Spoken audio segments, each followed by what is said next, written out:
Astrada itu sebelum eksekusi, sebelum pelaksanaan syuting, itu harus lebih tahu dari sutradaranya.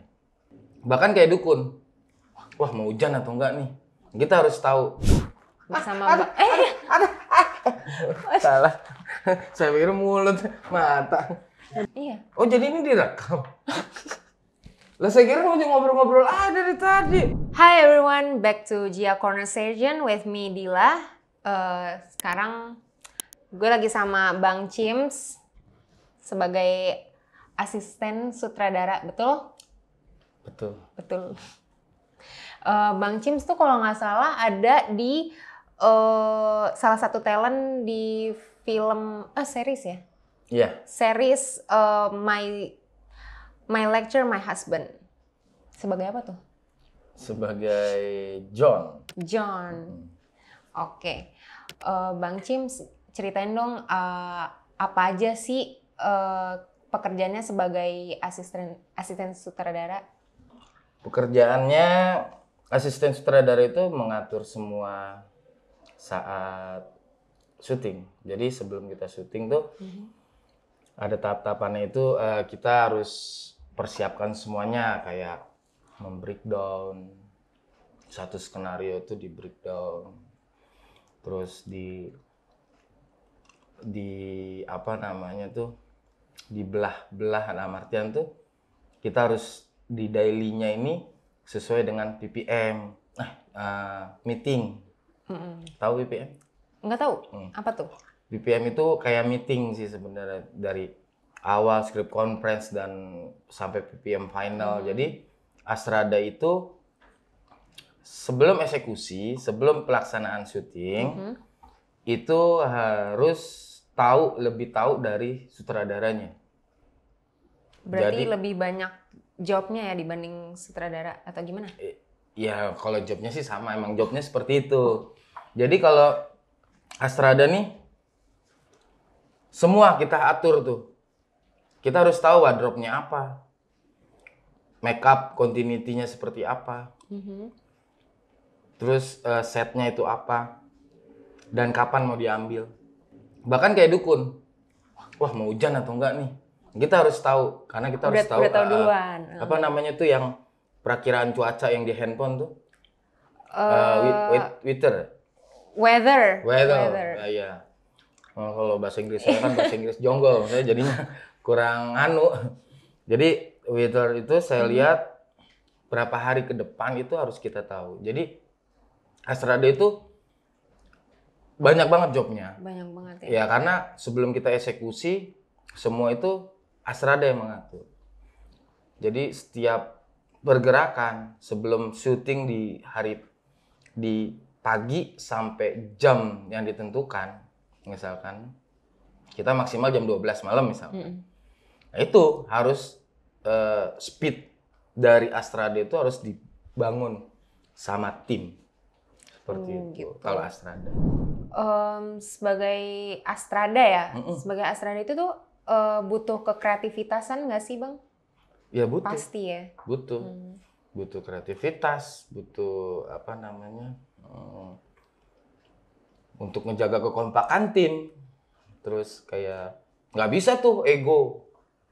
Tiba-tiba karena sutradara mempercayai Astrada untuk habis ini next scene-nya apa misalkan. Pak, next scene-nya ini Pak. Terus sutradara menyatakan, gimana kalau yang ini dulu? Misalkan scene yang lain. Boleh. Cuman gitu. Ada antisipasinya. Nggak bisa Pak, harus ini dulu. Itu. Jadi harus fleksibel. Nah, tentunya ketika menyatakan harus mengerjakan eksekusi yang scene A yang tidak tidak di schedulein, cuman yang B misalkan plan B-nya boleh, tapi cuman harus koordinasi dengan semua lini itu. Kayak make up, kostum, wardrobe, bahkan ekstra sekalipun kayak telco dan segala macam. Oh gitu. Jadi kalau ketika sutradara bilang scene ini aja bisa nggak? Bisa. Tapi semua itu sudah terkoordinir. Kayak gitu. Ngomong-ngomong soal kreativitas tuh gimana sih Bang? Ada tips nggak buat ngasah kekreativitasan kita? Ngasah kreativitas. Iya. Ngasah kreativitas itu intinya sih keterbiasaan. Keterbiasaan. Kayak gini deh, kita dari kecil suka main game. Pasti kan akan hafal ya dengan cara bermain. Pasti. Terus bahkan kita hafal karakter. Nah, begitupun berkesenian. Intinya sih ngasah kreativitas tuh harus ya yang dilakukan itu seperti rasa, terus kegiatan, semua itu harus dilakukan setiap hari. Kayak gini deh, orang ngelukis itu kan nggak langsung jadi ya. Iya, betul. Cuman seberapa waktu dia bikin lagi nih, dia lanjutin lagi. Walaupun ada lukisan baru nih yang dia pengen buat, dia akan buat lagi, tapi tidak melupakan lukisan yang lama. Nah itu kan jadinya ini sih analisa saya untuk mengasah kreativitas itu dari kebiasaan. Nggak bisa kita paksakan. Misalkan kamu disuruh jadi penulis, kamu nggak bisa nulis, tapi bisa nggak? Bisa, karena ya terbiasain. Iya, harus terbiasa. Kamu bikin puisi, ya sekali, habis itu 2 tahun lagi baru sekali lagi nggak apa-apa. Itu kan kalau ingin mengasah ya dibiasakan, hingga akhirnya terbiasa untuk membuat sesuatu yang tentang kreativitas kayak gitu. Oke. Jadi kuncinya itu adalah keterbiasaan. Jadi itu mengasah kemampuan kita ya. Iya, betul. Kekreativitasan kita juga. Oke. Sebenarnya di dunia industri perfilman itu bahasa dan sastra itu penting nggak sih, Bang? Penting. Penting. Ya. Kenapa saya bilang penting? Bahasa dan sastra kan sebenarnya di dalam dunia perfilman, bahasa sastra ini kan sebenarnya kan apa ya? Bener nggak sih tulisan ya, Mami? Sebuah karya tulis ya. Sastra ini kan sebuah karya tulis ya. Difilmkan misalkan. Ya itu penting nggak penting ya sebenarnya penting. Karena dari sastra ini karya-karya kayak novel dan segala macam bisa difilmkan. Ya contohnya kan banyak kayak ayat-ayat cinta, terus film ini yang siapa stand up comedy itu yang dinosaurus apa itu kayak gitu. Itu kan dari novel-novel. Itu kan semua kan sebenarnya karya sastra ya. Tapi ada nggak film yang buatan sendiri? Ada. Kayak Tiga Alif Lam Mim itu buatan Mas Fajar dan lain-lain, keluarga Umbara gitu kan. Itu karya mereka sendiri, tidak ada dari novel. Tapi karya sastra, karya tulis gitu.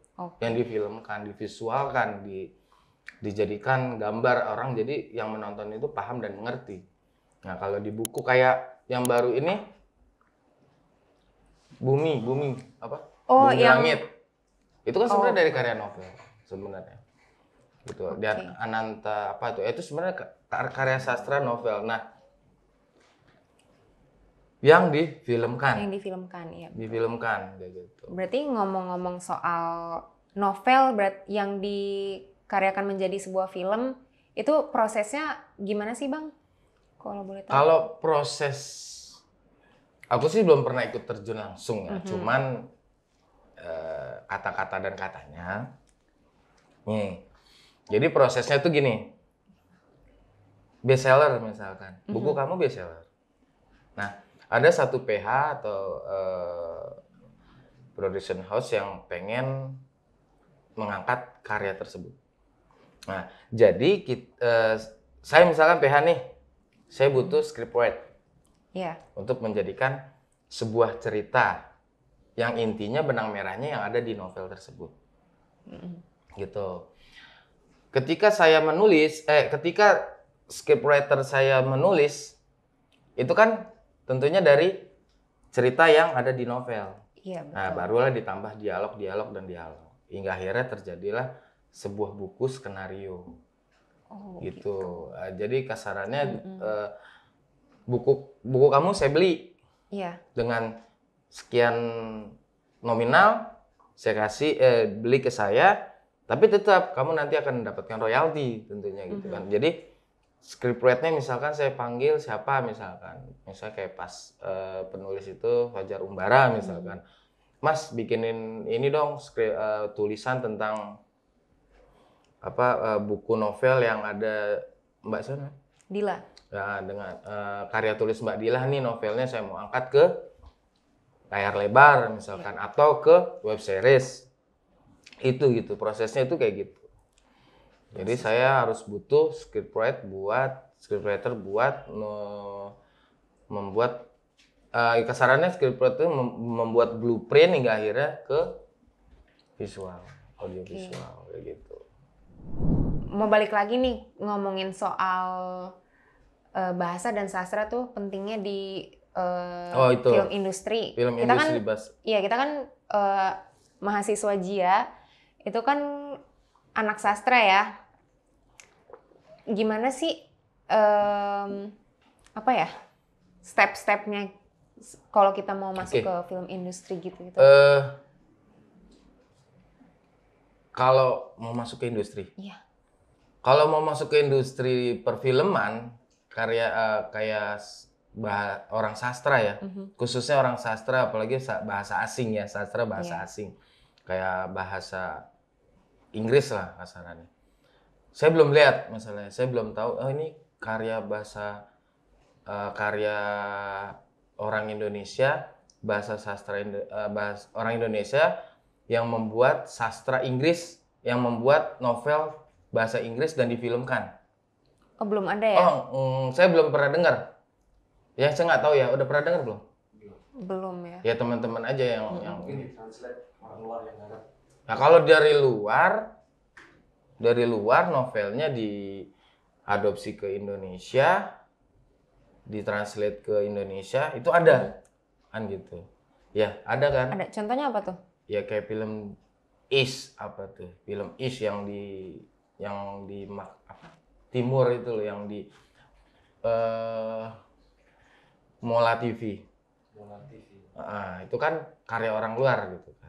Kalau nggak salah itu ya, Is yang film timur, yang perang itu, yang orang Jepang lagi fase zaman Jepang. Terus yang tentang piramid yang pemainnya siapa sih?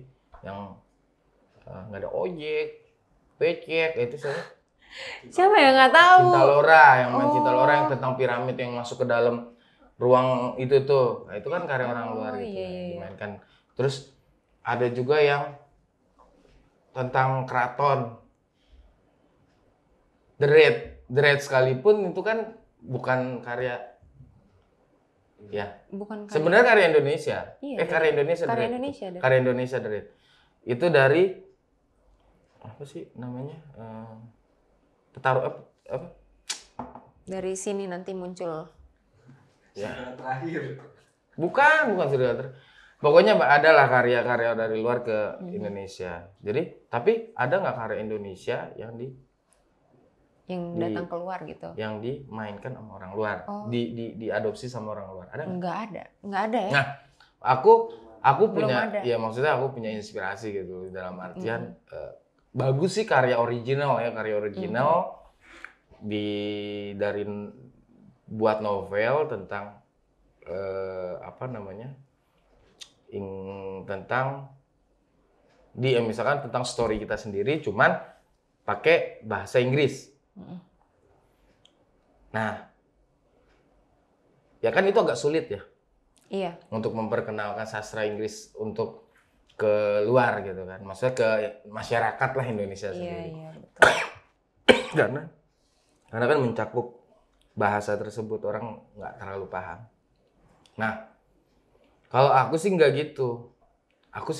Kalau aku pinter bahasa Inggris dalam artian saya belajar bahasa Inggris dari dulu, saya minat menulis tentang sastra Inggris, misalkan karya Inggris, karya berbasis bahasa Inggris.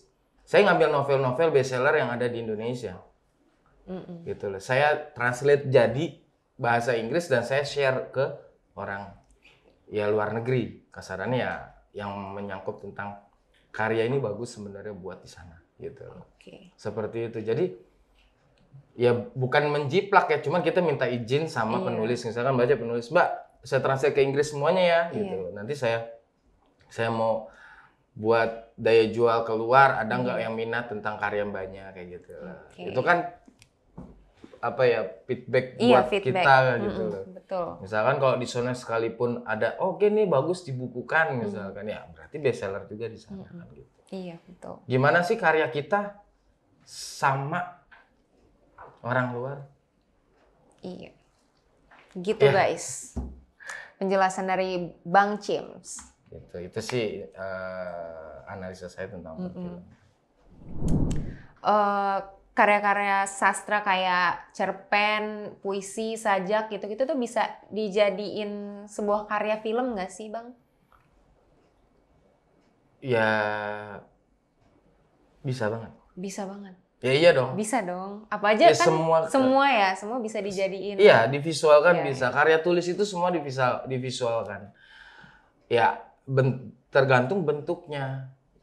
Film apa sih yang kita pahami tentang film kan gitu. Iya, Film itu betul. kan berbasis bercerita kan gitu. Iya. Misalkan kamu punya puisi, di situ ada cerita. Iya, benar. Puisi itu kan sebuah cerita story seseorang.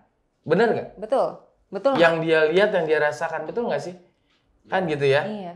Ya, itu kan bisa diceritakan ketika orang itu paham tentang puisi yang misalnya kamu bikin puisi, saya paham nih tentang apa yang dirasain tentang puisi. Akhirnya dibikin film. Nah, itu loh. Oke. Dan kamu bakal ngerasa, oh iya itu yang kurasakan saat itu. Kan gitu, betul nggak Iya, sih? betul, betul. Nah, jadi karya tulis itu semua bisa divisualkan.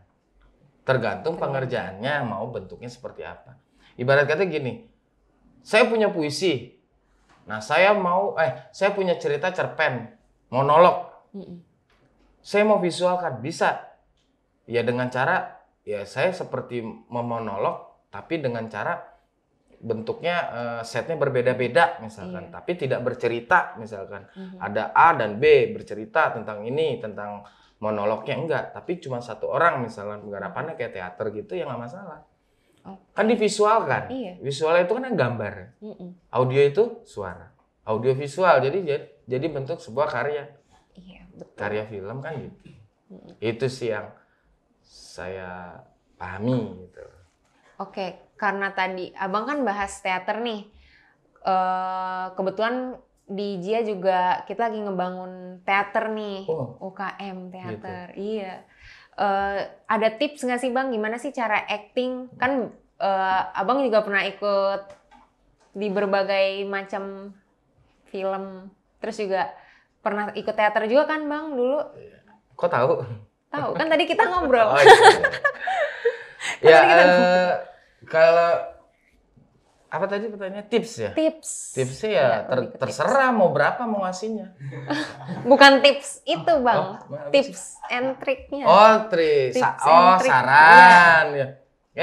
Bener nggak sih? Saran. Iya gitu Tips, deh, tipsnya saran. berapa?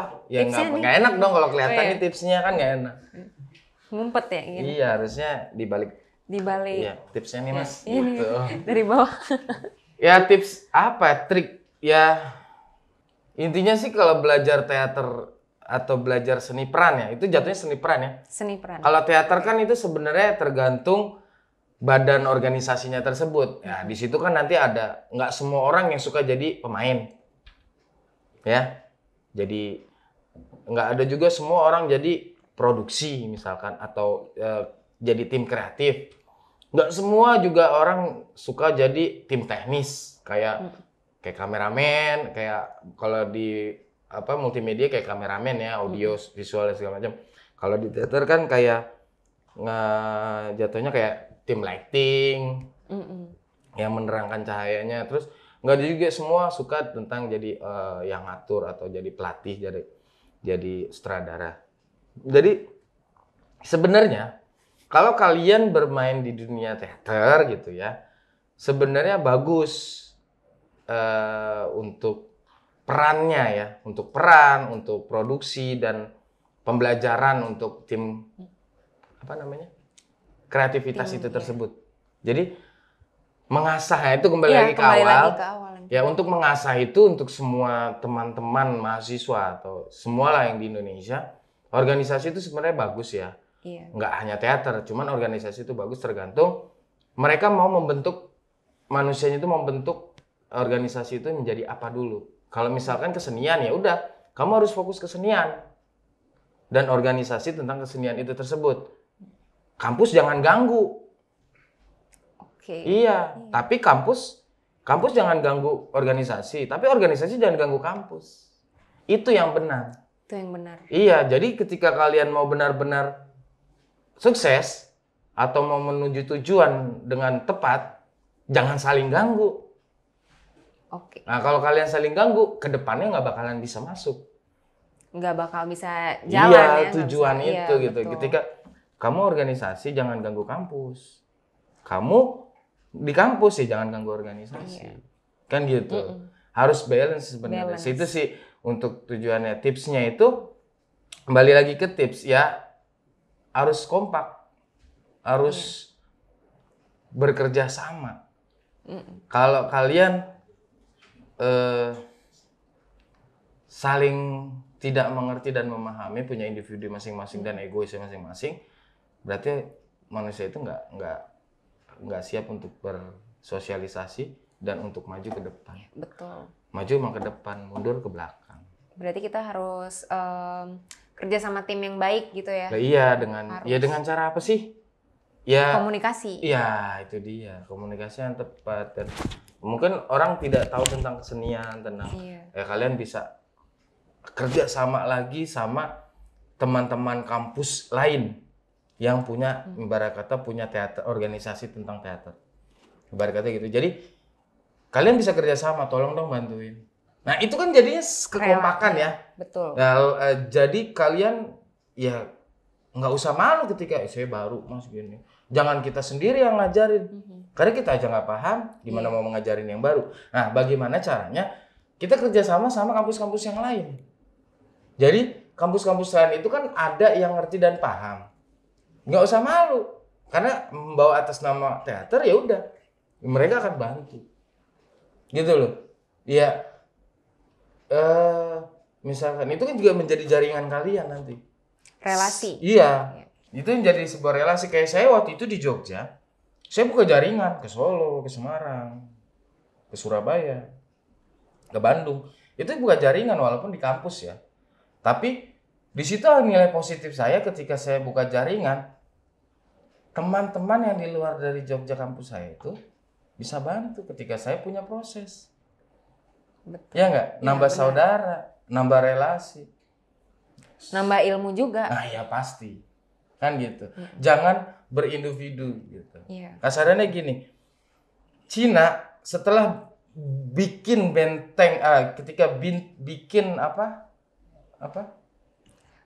tembok Cina dan dia tidak membuka umat dunia luar, mereka terpuruk. Iya. Dia tidak tahu di luar itu ternyata lebih maju Daripada negaranya gitu. Karena dia udah menutup dan membentengi.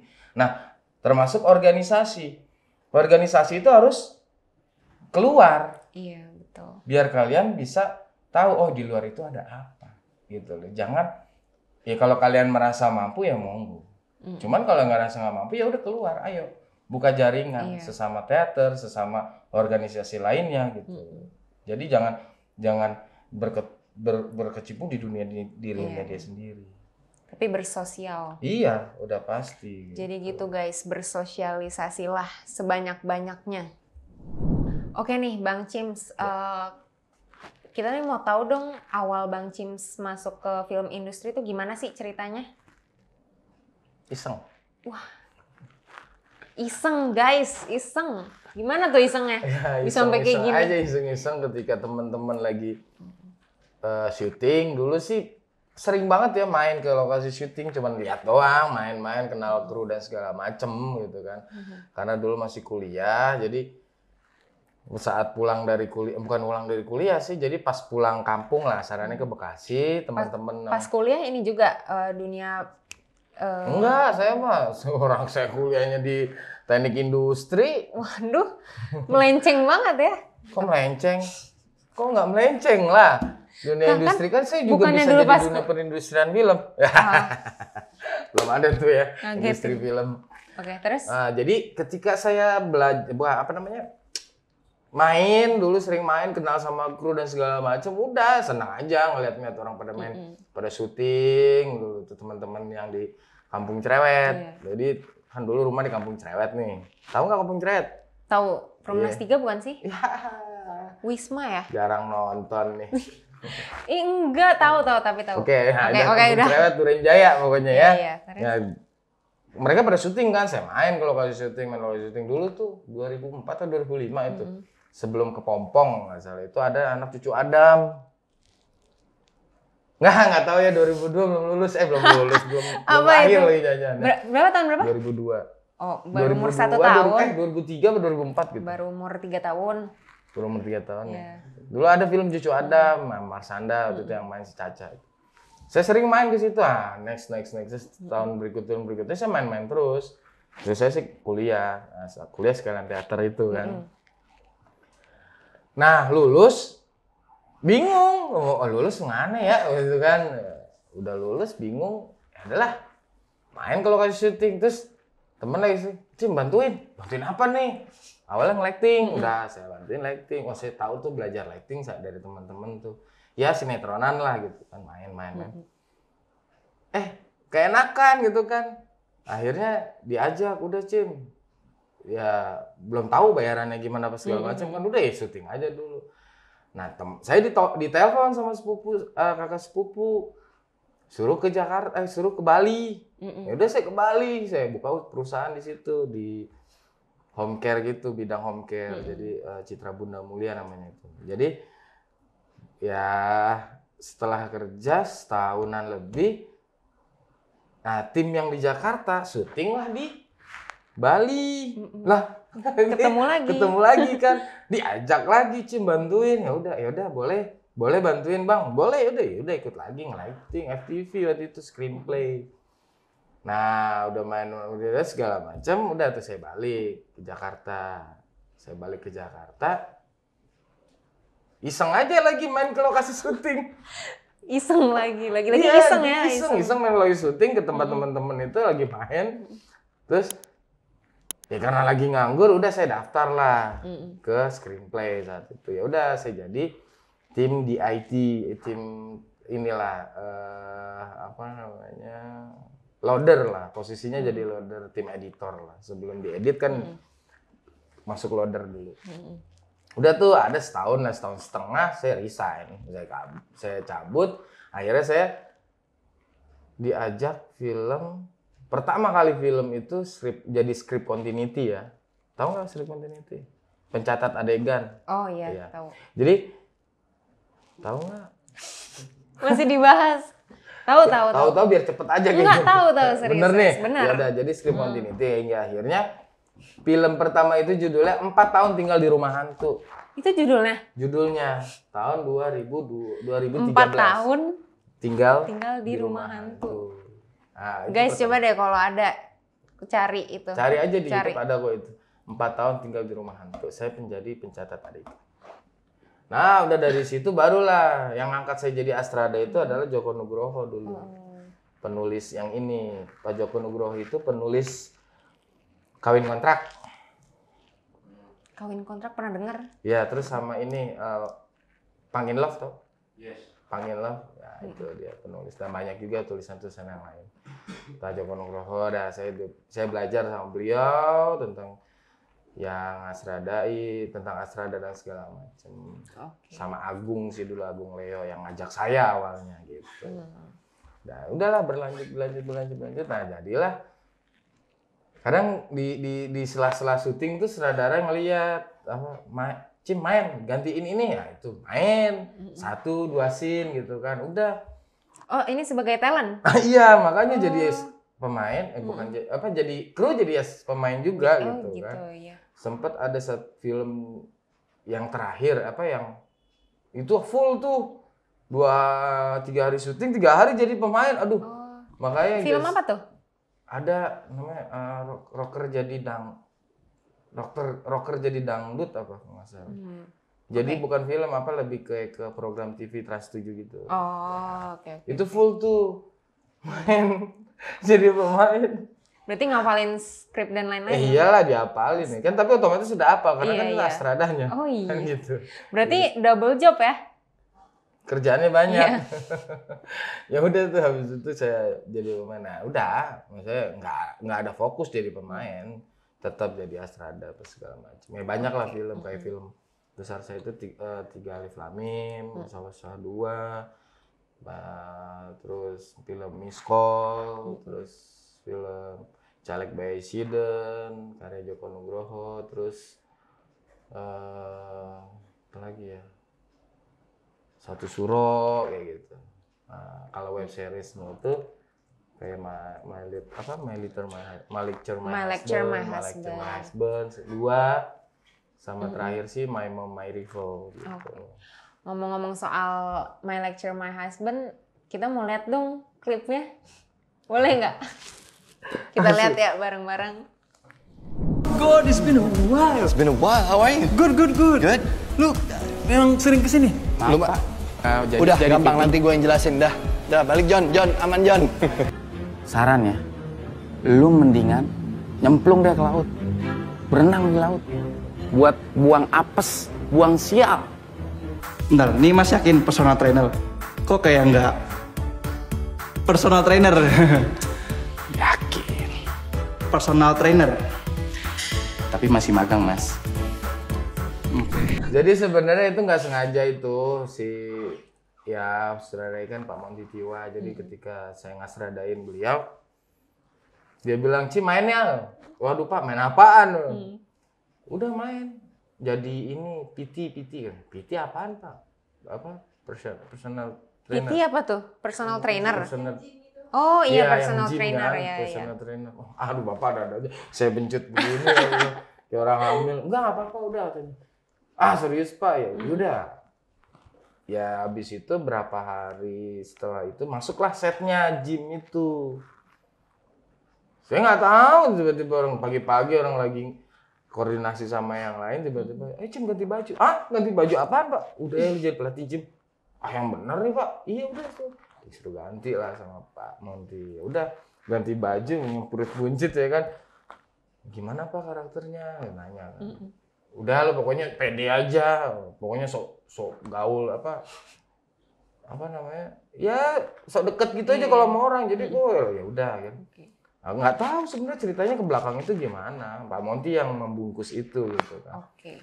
Pokoknya tiba-tiba ada di kafe, tiba-tiba ada di pasar swalayan lah, aduh, mungkin tiba-tiba ada di kamar, aduh banyak, berapa jadi banyak ini, ya udah nggak apa-apa, ya jadi ya faktor keberuntungan sih ketika saya ngasradain Pak Monty Tiwa mempercayai saya untuk jadi pemeran pembantu, gitu, ya jadi ketika saya, ya pokoknya adegannya aneh-aneh dan mukanya pede gitu. Udah tahu salah kan gitu.